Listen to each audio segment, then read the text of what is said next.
बोलिए श्री सद्गुरुदेव की जय। साधु को साधना में रहना चाहिए।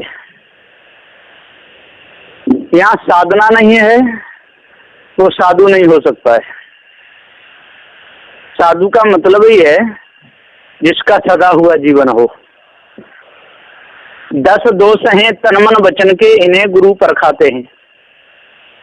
जो नहीं इनका त्याग करें वो अंत समय पछताते हैं। बोले बोल विचार के, बैठे ठौर समार, कहीं कबीरता संत की कभी ना आवे हार। जो वचनों को विचार करके बोलता हो और जगह संभाल करके जो बैठता हो, उसका जीवन में महत्व है। और कितने जनों से बचाव रखना चाहिए ये अपने ऊपर निर्भर करता है। तो चोर और जुआरी थे, शराबी व्यभिचारी थे, चरित्रहीन नारी थे, सदा दूर रहिए जी। गुंडन की जमात में, झगड़े की बारात में, ओले की बरसात में पांव मन धरिए जी। ध्यान रखना चाहिए। साधु नशे बाजते, यार दगे बाजते, नारी बेलिहाजते, बात मत करिए जी। रोगी की काया को, सपने की माया को और बादल की छाया को विश्वास मत करिए जी। इतना जो ध्यान रखता है वो कभी धोखे में नहीं आता है, और जो ध्यान नहीं रखता है तो वो धोखे में आएगा ही। मानत मानत मान घटे, किसी के पीछे ज्यादा पड़ जाओगे, किसी को ज्यादा अति सम्मान भी यदि देने लगे तो वो भी समझने लगेगा कि अब में जन कौन होगा, उसको अहंकार हो जाएगा और एक दिन आपका मान जरूर घटेगा, बचेगा नहीं। तो मानत मानत मान घटे और प्रीत घटे, नित के घर जाए थे। ओछे के समय बुद्धि घटे और क्रोध घटे, मन के समझाएंगे। मानत मानत मान घटे, एक दिन मान घट जाएगा। तो मानत मानत मान घटे और प्रीत घटे, नित के घर जाए थे। और नित प्रति यदि किसी के घर जाओगे तो पहले दिना तो तख्त बिछा करके ऊपर गद्दा लगा करके बढ़िया तरह स्वागत होगा, और दूसरे दिन जाओगे तो वैसे ही नंगा तख्त बिछा देंगे, उसमें गद्दा भी नहीं रहेगा। और यदि तीसरे दिन गए तो टूटी खाट बिछा देंगे, तो टूटी खाट पे ही बैठे रहो, पड़े रहो। और यदि चौथे दिन गए तो नीचे आसन लगा देंगे, बोरा वैसा ही टाट का। और 5वें दिन जाने से कहते अभी हमको काम है, थोड़ी देर बैठना, अभी आता हूं, फिर वो मिलने आएगा ही नहीं। तो मानत मानत मान घटे और प्रीत घटे, नित के घर जाए थे। और ओछे के संग में बुद्धि घटे, यदि कोई ओछा मनुष्य है तो उसके साथ में बुद्धि काम नहीं करती है, बुद्धि बिगड़ जाती है। और पारखी संतों का संग करेंगे और पारखी संतों की सेवा करेंगे तो दयालु होते हैं पारखी संत गुरुजन, तो दया करके और पारक ज्ञान करा देते हैं, जड़ चेतन का बोध करा देते हैं। तो मानत मानत मान घटे और प्रीत घटे, नित के घर जाए थे। और ओछे के संग में बुद्धि घटे और क्रोध घटे, मन के समझ आए थे। और क्रोध कब घटेगा?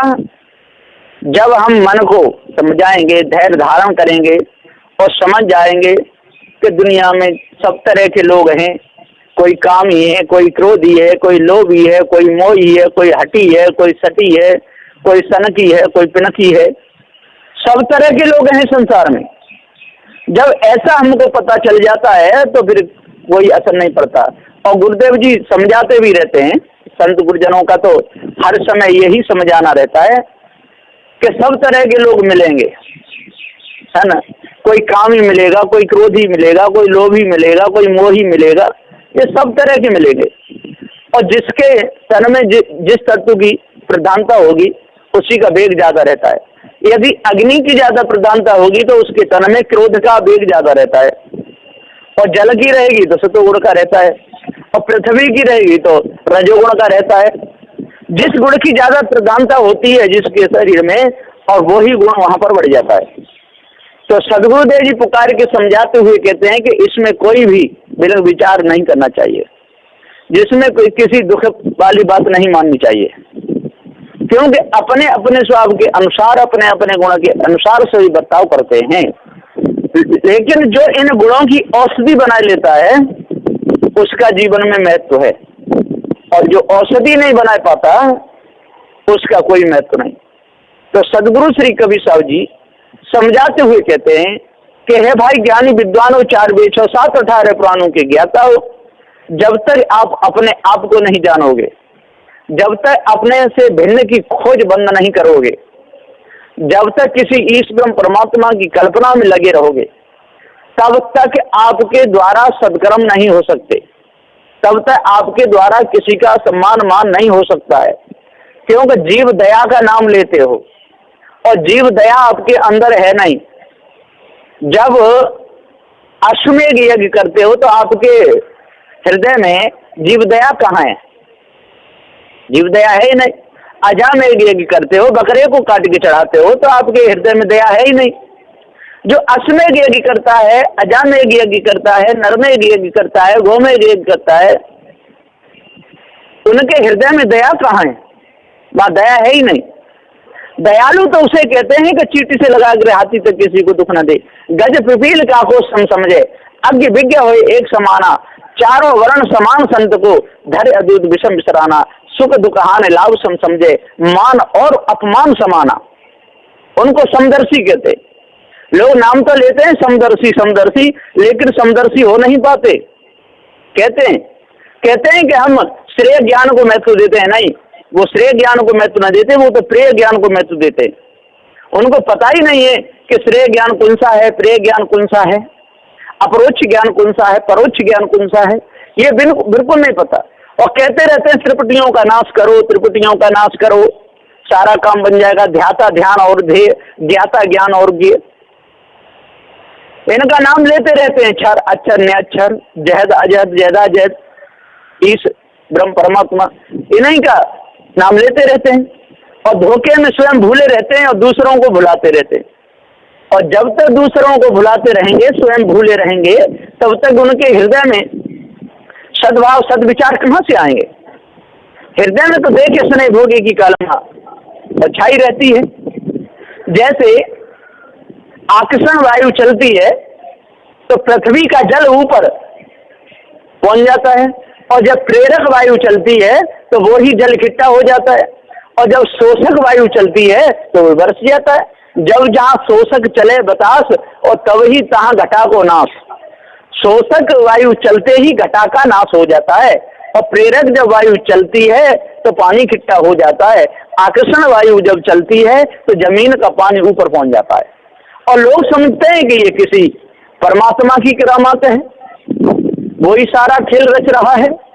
जीव को जो ज्ञान है वो भी परमात्मा का है, जीव ज्ञान स्वरूप है, फिर भी इसको अज्ञान स्वरूप बताते हैं, और ईश्वर को ज्ञान स्वरूप बता करके और संसार में धोखे का प्रचार करते हैं। इसमें सारा संसार भूला हुआ है। इसलिए जिसका सदा हुआ जीवन है, जिसके सदे हुए विचार हैं, जिसका तन मन वचन सदा हुआ है, जो विवेक से जो काम लेता है, फहम आगे फहम पाछे फहम दहने डेर, फहम पर जो फहम करे सो फहम है मेर। हद चले सो मानवा, बेहद चले सो साध, हद बेहद तजे ताक्रमतागात। समझे की गत एक है, जिन समझा सब ठोर, और कहीं कबीर जे बीच के बलकें और की ओर। सदगुरु श्री कबीर साहब जी कहते हैं कि समझे की गत एक है। जो सही समझ गया, जिसको जड़ चेतने का ज्ञान हो गया, वो कहीं भी रहे, कहीं भी देखे, कहीं भी सुने, चाहे माताओं के बीच में बैठे, चाहे नगर शहर बस्ती में बैठे, चाहे जंगल में बैठे, चाहे ज्ञानियों के बीच में बैठे, उसकी स्थिति कायम रहती है। क्योंकि जीव एक देशी है, सर्वदेशी नहीं। इसलिए समझे की गत एक है, जिन समझा सब ठोर, और सब ठोर जहां भी जाएंगे वहां वो समझदारी से ही काम लेंगे। उन्हें मालूम है कि जड़ो चेतन दो ही वस्तु, तीसरा और कोई नहीं। और इनकी गति ठीक नहीं, जिसकी चाल ठीक नहीं, जिसको जड़ चेतन का ज्ञान नहीं, तो वो सब ठोर व्यापक ब्रह्म को मान करके ये लोग भूले रहते हैं, और व्यापक में दूसरी वस्तु के लिए कोई जगह नहीं रहती। जो व्यापक ही है तो दूसरी वस्तु के लिए जगह कहाँ? जब पृथ्वी व्यापक हो तो जल के लिए जगह कहाँ? और जल व्यापक है तो अग्नि के लिए जगह कहाँ? अग्नि व्यापक है तो वायु के लिए जगह कहाँ? लेकिन ऐसा नहीं, सबके परमाणु एक जैसी हैं, अलग अलग है। पृथ्वी का परमाणु अलग है, जल का अलग है, अग्नि का अलग है, वायु का अलग, सबके परमाणु अलग है। इसी प्रकार से चेतन जीव भी ज्ञान स्वरूप हैं और सब अलग अलग हैं। एक जीव कभी दूसरे जीव में मिलता नहीं है और एक परमाणु भी नहीं मिलता है। ये तो रसायनाकर्षण शक्ति से और चिपके रहते हैं। तो परमाणु, अणु, त्रिसरेणु जब ये इकट्ठे हो जाते हैं तब वो स्थूल बनकर के तैयार हो जाता है ना। परमाणु है उसका टुकड़ा नहीं होता, अणु का टुकड़ा हो जाता है, त्रिसरेणु का टुकड़ा हो जाता है। लेकिन वैज्ञानिक कहते हैं कि परमाणु के भी 3 टुकड़े हो जाते हैं। ये उनकी भूल है। जहां तक टुकड़ा होता जाता है, जहां तक भाग हो जाता है, तहां तक वो परमाणु है ही नहीं ना। जिसका खंडन न हो, जो ना टूटे, उसका नाम परमाणु है। तो सदगुरु श्री कबीर साहब जी यहाँ पुकार के समझाते हुए कहते हैं कि हे भाई ज्ञानी विद्वान हो, 4 वेद 6 7 18 पुराणाओं की ज्ञाता हो, जपी तपी सन्यासी हो। जब तक आप लोग अपने आप को नहीं जानोगे, भरम भूल कल्पना को नहीं मिटाओगे, जब तक समझदारी से काम नहीं लोगे, तब तक आपके हृदय की कालमा मिटेगी नहीं। इसलिए समझे की गत एक है, जिन समझा सब ठौर। कहें कबीर जे बीच के बल के और की ओर। ये लोग सब बीच के हैं। जितने भी इस ब्रह्म परमात्मा के गुण गा रहे हैं, जितने भी 4 फल 4 मुक्तियों का प्रलोभन दिखा रहे हैं, जितने भी अष्ट सिद्धि 9 निधियों का जो प्रलोभन दिखा रहे हैं, 14 विद्याओं का जो प्रलोभन दिखा रहे हैं, ये सब बीच के लोग हैं। कहें कबीर जे बीच के बलकें और की ओर, कुछ का कुछ बलक देते हैं, है ना। किसी पेड़ की पूजा करा देते हैं, पर्वत पहाड़ों की पूजा करा देते हैं, तारों की पूजा करा देते हैं, चौराहे की पूजा करा देते हैं। जब मन आ जाए तो उसी की पूजा करा देते हैं। लाल पीले तिलक लगा दो, एक मोछ ऊपर कर दो, एक मोछ नीचे कर दो, नीचे पैर बना दो, ऊपर वैसा ही बेढंगा कोई मुकुट लगा दो, कहते जी बहुत बड़े देवता हैं, इनकी पूजा से सारी मनोकामना दूर हो जाती, पूर्ण हो जाती है, और भी जो भी विकार हैं सारे निकल जाते हैं। तो सारा संसार कुत्ता की पूछ तो है ही, विचार तो कोई करता नहीं, और पूजने में सबके सब लग जाते हैं।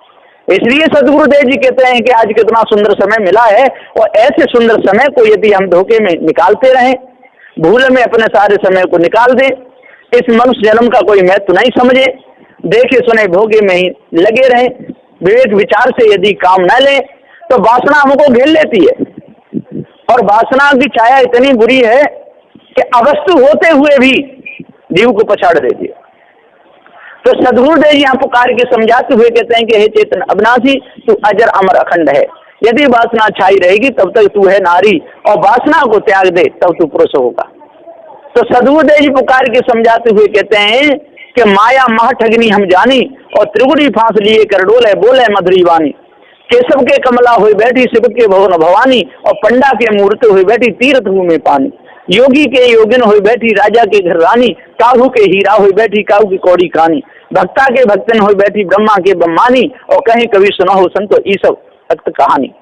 सदगुरुदेव जी पुकार करके समझाते हुए कहते हैं कि जब तक हम अपने आप को नहीं जानेंगे, जब तक हम भूल में ही अपने जीवन को रखेंगे, तब तक हमारे हृदय की कालमा और दूर नहीं हो सकती है ना। अविधा, लक्षणा और व्यंजना, ये 3 शब्द शक्तियां होती हैं। कोई अवधा में भूला रहता है, कोई लक्षणा में भूला रहता है, कोई व्यंजना में भूला रहता है। ये विचार नहीं कर पाते। पुत्रेषणा, वित्तेषणा, लोकेषणा, इन्हीं में फंस करके अपने पूरे जीवन को बिता देते हैं। श्रेय ज्ञान में ही इनका पूरा जीवन जाता है, और डंका बजाते हैं श्रेय ज्ञान का कि हम श्रेय ज्ञान को महत्व देते हैं, है ना, हम आध्यात्मिकवादी हैं। लेकिन संसार की गुलामी इन लोगों की छूटती नहीं है, और जब तक संसार की गुलामी नहीं छूटेगी, जब तक इन तंत्र मंत्र जादू टोना से दूर नहीं होंगे, जब तक शाकाहार शुद्ध भोजन नहीं करेंगे, जब तक जीव दया नहीं करेंगे, तब तक इनके हृदय की कालमा कभी छूटने वाली नहीं है। इसलिए अपने आप को जानो और भरम भूल कल्पना को मिटा दो, तंत्र मंत्र जादू टोना से दूर रहो, मानवता अपने हृदय में धारण करो। चेतन जीव अजर अमर अखंड है, इसके ऊपर कोई इस ब्रह्म परमात्मा है ही नहीं। इसलिए जब तक इस बकवास को अपने अंदर से दूर नहीं करोगे तब तक आपके अंदर मानवता आ ही नहीं सकती है। इसलिए अपने आप को जाने और भ्रम को मिटा दें, तब पूर्ण शांति मिलेगी, नहीं तो मिथ्या धोखे में पूरा जीवन चला जाएगा। इन्हीं वचनों के साथ में मैं अपनी वाणी को विराम देता हूँ। बोलिए श्री सद्गुरुदेव की जय।